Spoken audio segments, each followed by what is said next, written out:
Hello and welcome to what promises to be probably the most controversial set of videos that I will ever produce for YouTube. My name is White Cross and I'd like to thank you for being with me here today. If you are one of my returning subscribers, thank you as always for being part of this community. If you have not joined this community, if you're not a subscriber, I'd like to encourage you to click on that subscription button, become a part of this community. I think we've got some really interesting topics that we cover, and we will continue to cover as time progresses. So this video is going to be controversial, and I recognize that. The subject of this video is why I can't, under almost any circumstances, recommend gold bars. So this is a question that I'm asked about periodically, and I have been asked about probably for the last 10 or 15 years online. And if you've seen some of my other videos, like the rookie gold buyers videos, you have seen that of those 5 different options that I offer to new or newer gold buyers, I completely omit the idea of gold bars. And I get asked this question all the time. So this video series will kind of show you exactly how I have arrived at that conclusion after many, many years of careful reflection and study. And I'm going to show you all of the attributes that add up on this side of the scale in favor of not buying gold bars. And hopefully by the end of this video series, if you don't agree with me, at least you'll understand how I came to this conclusion. So I like to begin each of my videos with a disclaimer. I am not a financial advisor. I'm not trying to offer any kind of financial advice. I'm simply trying to share some of my experience having bought and sold precious metals and rare coins for the last 30 or 40 years. And that disclaimer is particularly important here. Again, I want to stress that this is entirely my conclusion. This is my decision and this is my opinion. Your opinion may be entirely different. For you, gold bars might check off all of the boxes that you need, and I totally understand that. My returning subscribers will know that I am constantly stressing that a journey into precious metals is a personal journey, one that you need to feel comfortable with yourself. In this case, this is my journey. I'm going to share some of my personal experience with you.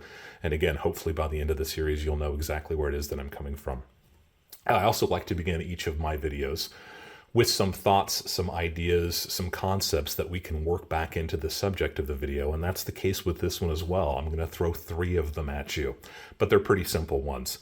The first one is consistency, and consistency is simply the conformity in the application of something, typically that which is necessary for the sake of logic, accuracy, and fairness. I think consistency is a really important attribute of a lot of precious metals, and we're going to go into that a little bit deeper later on in these videos. The second one is diversification. We've touched on diversification before, especially in the 999 silver bars for advanced stacker videos. I talk about it specifically when we start talking about larger bars, and that will be one of the topics that we cover a little bit later in these videos. Diversification, owning a wide variety of investments with different characteristics in order to reduce risk and volatility, an important concept to keep in the back of your mind. And the final one is possibly the most important subject, the most important topic, the most important concept in all of precious metals, and that is integrity. And we haven't really talked about integrity up to this point because I didn't think that it was really that necessary, but I think this subject in this video series, it really comes to light. Integrity is the practice of being honest, consistent, and uncompromising. It's also incorruptibility. But the interesting thing about this concept of integrity is that it's also a structural or architectural term. In that case, it means the state of being whole, complete, and unimpaired. I think integrity is incredibly important. It is probably the most important attribute of precious metals. You can have, it doesn't matter what vehicle you've decided to put your money into. It doesn't matter what the purity is. It doesn't really matter what the weight is. It doesn't matter who made it and how old it is. If your precious metals are lacking integrity, or even the idea of lacking integrity, eventually that is going to come back to haunt you. And it's not just when you're buying, it's when you're selling. So integrity, one of the most important concepts. In this video series, I'm going to lay out my argument in kind of a compare and contrast kind of way. And I'm going to be largely comparing bars with coins. So keep that in mind as we go through this process. I'll try to remind you of it as we're going along. Mostly I'm going to be focusing at the first part of this video series on the attributes of coins and why they are so important. We're also going to talk about, as this video progresses, the problems that I have with gold bars, and I'll talk a little bit specifically about the problems with larger bars. And in this case, I'm talking bars of 10 ounces or more, 10 ounces and kilo bars. I know it's not something that a lot of stackers have. I have some experience with this. And again, we did kind of talk about this idea of diversification with some of the silver bar videos. I think that those issues with diversification are amplified quite a bit with larger gold bars. So we're going to talk about coins, we're going to talk about gold bars, we're going to talk about larger gold bars, and then ultimately we're going to talk about the problems that I have with assay cards before we wrap up this series. So that's kind of the progression that we're going to take here. I promised I'd share a little bit of personal information, and again, these videos are going to have a lot of my personal opinions in them. Again, this is my personal journey, and I wanted to share it with you because I am asked all the time my thoughts about gold bars, so this is a great opportunity for me to really put it out there. About 2007, I had the possibility, the likelihood of selling an asset, and it's not particularly important. We can go into it at some point in the future if people are interested in my personal financial history, but I had the opportunity to sell this asset, and I thought long and hard about it, and I was drawing on a lot of my experience from many, many years ago, decades ago, when I was buying and selling kind of smaller quantities of precious metals and rare coins. So this is something that I've always been fascinated with. It's always been part of who I am. And I was buying and selling smaller gold bars, mostly smaller silver bars, and I'm talking about 1 ounce, 5 ounce, and 10 ounce, but also a fair amount of coins. This, again, is something that has been a part of who I am going back to when I was just a little kid. So this is something that has always been important to me. I've always been around it, and it's always been something that is in the forefront of my mind. When I had the opportunity in about 2006, 2007 to sell this asset, I had to think long and hard about what I was going to do with the proceeds. And it seemed like that was a good opportunity at that point in time to really have a put up or shut up moment. I understood the positive attributes of precious metals, and this was really going to skew my long-term portfolio. And looking back at that, I almost kind of chuckle at what I thought my portfolio was. But all of us have to start on this journey at some point. And at that point in time, I was anxious. I was a little bit scared. I had some concerns about what I was going to put this money into.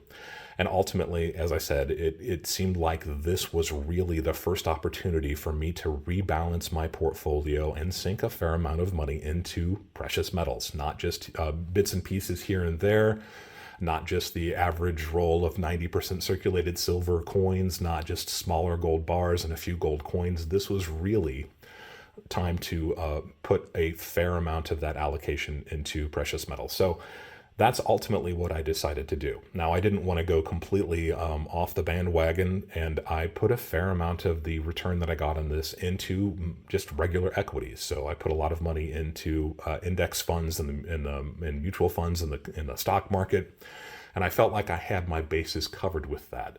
Again, my personal journey, your journey may be entirely different. I also decided that I had enough of an opportunity here that I could invest some funds into numismatically important coins, and I did that. Coins always been an important part of who I am also, so this was an opportunity for me to diversify a little bit and buy some coins that I thought maybe had some long-term growth potential. So I had those bases covered, but that still left precious metals. And what was I going to do with these funds? I thought about it long and hard. I drew upon all of the information that I had attained over the last, leading up to this point, probably 15 years or so. And I decided that if I was going to really put some money into precious metals, I should do it in a way that was kind of aside from any emotional response. I didn't want to have to worry about the grade of coins, the certification of coins, what the market thought about them, what the allocation was in the market, how many pieces were out there, what the scarcity and rarity of these pieces were, how I was going to sell them at some point in the future. So it really came down to, after careful thought and consideration, I wanted this to be a strict bullion play. And I thought I pretty much had my bases covered with silver in a large way. So this was going to be a gold play. And after careful consideration, I decided that the best option for me at that point in time was to go with 1 ounce gold bars and a 10-ounce gold bar. Now, I wanted the diversification of the smaller bars. I wanted to know that I didn't have all my eggs in one basket, but I also wanted something that was kind of substantial and to really feel it. So 20 1 ounce gold bars and one 10-ounce gold bar. And I decided that the best option for me would be to go with a really well-known producer refiner. And I went with a refinery called PAMP. Now, you've probably heard of PAMP or POMP. They are a Swiss company, a Swiss refinery with an impeccable opinion. Their reputation is really, really good. They produce amazingly good quality products and beautiful products as well.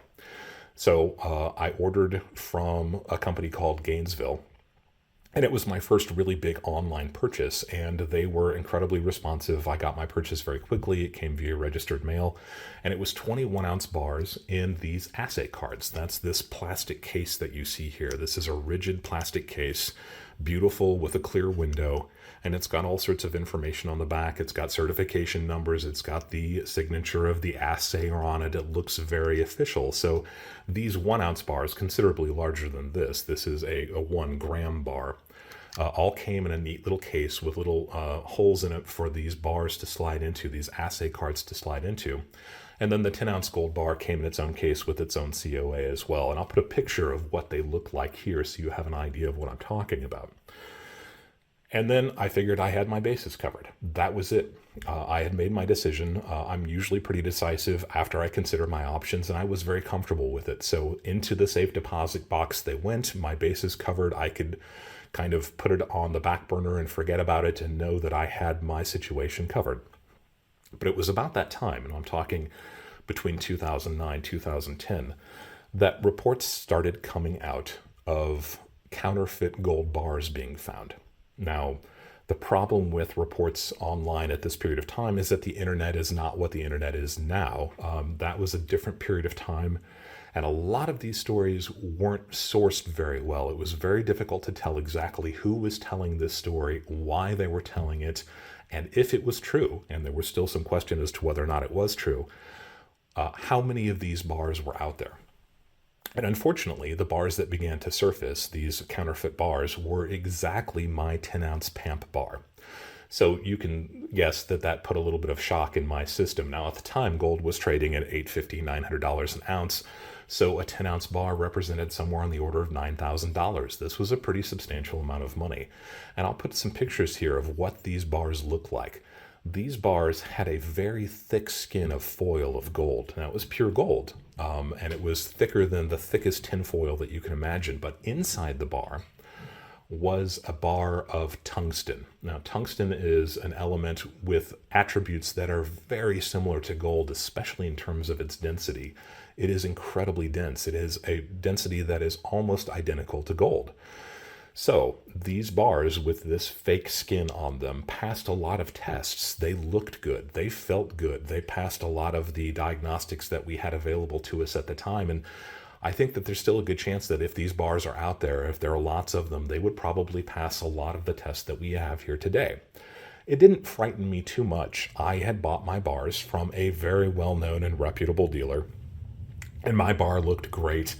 And my bars came in these wonderful blister packs, at least the 1-ounce bars did. And these assay cards look so official and they look so good and so real that I was quite comfortable with it. But these stories kept on emerging. And that has to put some kind of doubt in your mind. Remember integrity. If you have any thought that your pieces don't have the integrity that you want them to have, that really picks at your brain over time. So I started doing more and more research into it, and I put my numismatic hat on, and I started looking at the differences between coins and gold bars. Remember, I had specifically bought these bars to avoid numismatic potential because it wasn't a concern of mine. I wanted this to be something that I was not emotionally attached to. It was an object in my safe deposit box. But these thoughts kept creeping into my mind, and I will kind of use an analogy of a scale, and you'll see as I put each one of these aspects onto one side of the scale, and that scale starts to really weigh in one direction, and that's how I come to this conclusion. So we're going to compare and contrast a little bit about gold coins versus gold bars. An introduction to gold bullion and anti-counterfeit measures with gold throughout the ages. Now, I cover kind of the dawn of coinage in the World of Coin Collecting Volume 2 video that is out now. And I talk about the Kingdom of Lydia. Lydia was a Western Turkish country in the Greek tradition, and they were the first probably to make gold coins.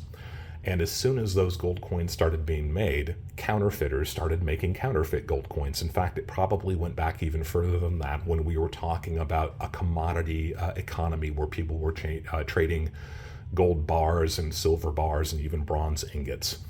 Counterfeiting has always been a problem. So it's difficult to think about in the 21st century how many of the attributes of gold and silver coins, and even clad coins, modern coins, continue these traditions.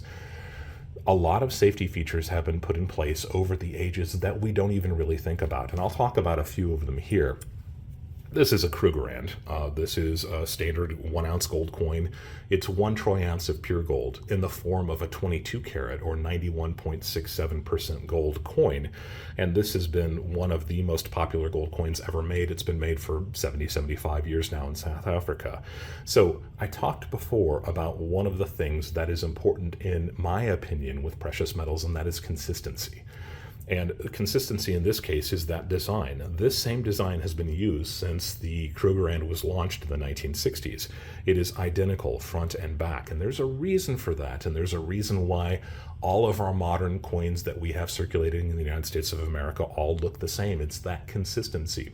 When you see a design repeated over and over and over again, you can notice when something doesn't look quite right. And people that are subscribers to my channel who are those people who check rolls looking for silver coins, you'll know exactly what I'm talking about. You notice, and it hits you like a thunderbolt, when you come across a coin, say a silver coin in a roll, or a stack, a big pile of silver coins. I actually go through quarters on a pretty regular basis, and when you see something irregular, and it doesn't necessarily have to be a silver coin, sometimes it's a foreign coin that made its way into it, it sticks out like a sore thumb. You notice it. That's consistency. So that's an important attribute. But you also see how there's lettering all around the outside of the side of the coin. It says South Africa in 2 different languages there. There's a reason for that too. And that is because in the Middle Ages, and probably before that, there were people who would use metal shears to clip off little bits and pieces of metal around the outside of the rims of the coins. So the people that were coining them in this eternal game of cat and mouse coming down through the ages, the most intelligent and devious counterfeiters and thieves in the world being chased by the most intelligent and virtuous authorities, they were all chasing after each other. And one of the things they did is to start putting these pieces of lettering, these words and phrases around the outside of the coin to stop people from clipping them. When that didn't work, they took it even further. And you can see it right here, if you focus on it, around the outside, just on the other side of those letters, there's little tiny rows of bumps. Those bumps are called denticles. And you find those on coins going back hundreds and hundreds of years. And it's part of that same reason. It's to stop people from clipping off little bits of metal around the outside edge. It makes it even more difficult for people to do that. And the consistency, here's a great example. This design has been used on the back of the sovereign for 150 years now. This is a very difficult design to replicate, especially for counterfeiters. This design uses incredible detail and a lot of pressure, and the English Mint has always been very, very concerned about how crisp and sharp the details look on this design. One of the reasons is that consistency. There are a fair number of counterfeit sovereigns out there, and the design being difficult to replicate means often you'll find counterfeits that have bits and pieces of this design missing. The expression that comes up often for people who deal with sovereigns is that the design looks mushy, and that's true. Sometimes the design just doesn't look quite right, but you notice it if you know what you're looking for because of that consistency. So again, denticles around the outside edge. You can see those little tiny dots around the outside, designed in part to keep people from shaving metal off. So they couldn't clip any metal off anymore. So they started using sharp blades maybe to shave a little bit off, and that became even more difficult with these denticles. You can see this raised rim on the outside of the coin. Again, partially to keep the design from wearing down because we want integrity in our pieces, but that also is to keep people from shaving metal around the outside. You might think, how much metal could they possibly shave off? It's a great question. Probably not that much, but if you do it to 20 or 30 or 50 or 100 coins, eventually you have a pretty decent sized pile of silver or gold that you can then cast into a counterfeit coin. You can alloy it with other metals and cast many different counterfeit coins that have the look, or you can just simply turn in or sell that silver or that gold for your own profit. There's also kind of a concept called sweating, where they would put the coins in a bag and shake the bag until they got dust and then collect that dust. But that is another aspect of those designs. You want that design to be nice and crisp to preserve the integrity of the coin. So those denticles and that raised edge stopped people from being able to shave even more off. And when that was not effective in this eternal game of cat and mouse, they started using files to file down the very edge of the coin. And we sometimes in numismatics call that the third surface. You've got the obverse, you've got the reverse, and then you've got the rim. And those lines there that you see here are called reeds. And those reeds are there for the exact same reason. They don't want you to even shave a little bit off with a file. They want the integrity of these pieces, they being the government that released them. They want the integrity to be as high as it possibly can be. It's important for the public who is using and buying these pieces or spending them back when they were actually spent to have complete faith in the integrity of these pieces. So all of these techniques and many, many more have survived throughout the ages. They've come down through time with the good guys chasing the bad guys, trying to find any weakness they could, exploiting any weakness and having that weakness corrected by the smartest authorities who are out there trying to thwart them. And those are some of the positive attributes of coins: that consistency, the design, the reading, the rim, the denticles, the heft. Everything is designed to stop counterfeiting, to preserve the integrity of those pieces. The problem comes about with gold bars.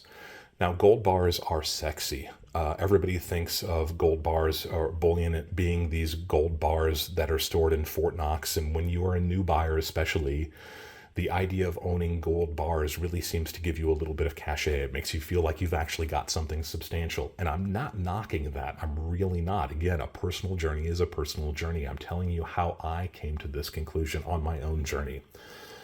The problems with bars compared to coins, since we're talking about the contrast between the two, is that bars have almost none or none of these features built in. They never have. That's not really their purpose. Bar is really more of an industrial item that was used in commerce or used in transactions of precious metals by industrial organizations, companies that were refining them and using them in all sorts of different applications. They weren't meant to be spent. They weren't meant to be exchanged regularly. This is a commodity.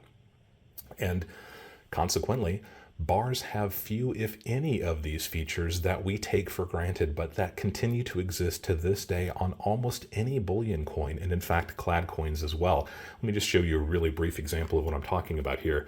This is a roll of 1964 Kennedy half dollars, 90% silver. Again, my roll hunters will recognize what I'm going to show you here instantly, and that's my goal. I want you to pick out what I got here. This roll has something that is inconsistent, and I want you to see just how quickly you can pick it out. So this roll of 90% Kennedy half dollars, they are higher circulated, let's call them on the Sheldon scale, probably 55 to maybe 62, 63. I want you to check and see if you can notice what is inconsistent with this roll, and as soon as you see it, I want you to yell out at the top of your lungs so everybody in your house or your apartment knows exactly what you found. Ready? Here we go. What is inconsistent about this roll? Do you see anything that sticks out? Take your time. All right, I'm going to tell you if you can't find it. Of course you found it, right? So this is a roll of 90% half dollars with the exception of this one piece. And even though this one piece has a virtually identical design to the rest of them, you were able to pick it out instantaneously. That is, in fact, a 1976 clad Kennedy half dollar. It does not belong there. So you can tell instantly when something doesn't look quite right. And in this case, that coin definitely doesn't look quite right. You see how quickly you were able to pick that out, and that's that consistency that I was talking about when it comes to a roll of Krugerrands. The design is the same, that consistency is the same, the edges are the same. You could pick out something that didn't look quite right here. These all look really good. I'm not saying that this is a flawless, foolproof technique. And in fact, I'd like to remind you that I'm just talking about adding things to that scale for that analogy. We're going to add things one after another, and I think you'll see where I'm coming from. So bars have none of this consistency. And I'm not just talking about bars from a particular mint. I'm talking from mint to mint across the country, across the world. Their bars typically don't have any standard size or shape. But even bars made by the same mint, especially when they are competing for those dollars of interest from people who are looking for unique bars. It is an interesting thing that has occurred probably in the last 20 years that a lot of these refineries have started releasing lunar calendar bars or dragon bars or month of the year bars, or even some of those more obscure things, Pokemon or superhero or spy detective type coins or bars. And a lot of these bars have inconsistency from mint to mint, but also within the mints. Their designs are different. Their sizes, their dimensions can be different. And there's nothing wrong with these. Again, if on your personal journey, this is important to you. I'm talking strictly from a bullion position. That inconsistency that you might think is an attribute, in my opinion, is actually a negative. If you can't compare bar to bar and have a pretty good idea that something looks right or that something looks wrong, that inconsistency starts to tap into the integrity of these pieces. Are these all good? How do you possibly know? Because you don't have a good one to compare it to. This non-standard size that they have, the non-standard design, and perhaps more importantly, a lot of them don't have any kind of reference that you can use to even see if they are good. Now, I am a big proponent of one of the most common things that you can buy, a red book, and that's particular to United States coins. There are references that you can use for foreign coins as well. But the Red Book is a really good quality resource with incredibly accurate information. And when you're talking about the information, it's not just the mintages, it's also, and not the years, the scarcity, the grade. It's specifically about the dimensions. So you can have the diameter of a coin. These are United States quarter eagles. You have really good information about how much they should weigh, how much the dimensions of the coin are, what the diameter of the coin is, what the design should look like. There are really good websites that continue this as well. And these websites include things like PCGS and NGC and Numista. They have incredibly detailed pictures, really real high resolution images. And they also tell you things as specific as like the read count on the outside of these pieces. So you can tell with a really, really good degree of accuracy if something is authentic, and you can trust these sources. These sources have been around for decades and they are experts in these fields. Not so with gold bars. There are very few resources in print or online where you can see close-up images of what is a good bar and what its dimensions are, what its thickness is, what its length and width is. If those resources aren't out there, you're going to have a tough time verifying those pieces' integrity. So they also, and I mentioned this before at the very beginning of this video, when I was buying these gold bars, I wasn't interested in numismatic potential, but numismatic potential is one of the differences between a lot of coins and a lot of bars. Now, not every bar has no numismatic potential. There are some scarce early bars that are out there from certain refineries that are really highly collected, but we're talking about more average pieces. I have here a $5 gold piece. This is classic pre-1933 $5 gold piece, and I pick these up on a regular basis when I can find them with a very low premium over and above the value of their gold. And these pieces have at least the potential for numismatic increase. Now, past performance is no guarantee of future results, and that's important to remember when we're talking about these pieces. And I'm not necessarily looking for a guaranteed return over and above the value of the gold. In fact, the value of the gold can come down and often does. But that potential is there for a lot of these numismatic pieces, and it's not there for bars. It's a distinction. It's something that's different between the two. And more importantly, and kind of along similar lines, is that with very few exceptions, and there are very, very few examples out there, bars don't have a face value. And this is a kind of a complex issue that touches on a lot of different subjects. So let me just kind of go over a few of them. The Krugerrand has a face value. These sovereigns have a face value. These quarter eagles have a face value. And in fact, this 10th eagle has a face value. It's a $5 face value, similar, in fact, identical to this classic $5 gold piece. They have a face value. Why is that important? Well, I suppose if you're kind of going after any potential possibility, the value of gold completely evaporates overnight and there is no value to the gold at all, you could still theoretically spin these coins for their face value. I don't think that's going to happen. It doesn't seem very likely, but I suppose if that's really a concern of yours, it's there. It doesn't exist with gold bars. But more importantly, when you're talking about a face value, things are treated differently across country to country, municipality to municipality when it comes to things like taxes and tariffs. And these regulate the amount of money that's charged to bring certain pieces into a country, the amount of taxes you have to pay when you go to sell it. The laws regarding tariffs, duties, and taxes on strict bullion is significantly different in a lot of places than it is for coins with a face value. Something to keep in mind. Bars don't have a face value. So maybe in your municipality that's a positive. I think in a lot of municipalities that can be a negative. Also, the laws against counterfeiting currency tend to be much more strict and much more dangerous to criminals than the laws against counterfeiting an object. So a gold bar, especially a gold bar that's made by a private refinery, is not as strictly controlled in terms of laws against anti-counterfeiting, and the punishment for counterfeiting something like that isn't necessarily going to be, but it can be significantly less than the laws about counterfeiting legal tender currency of a country.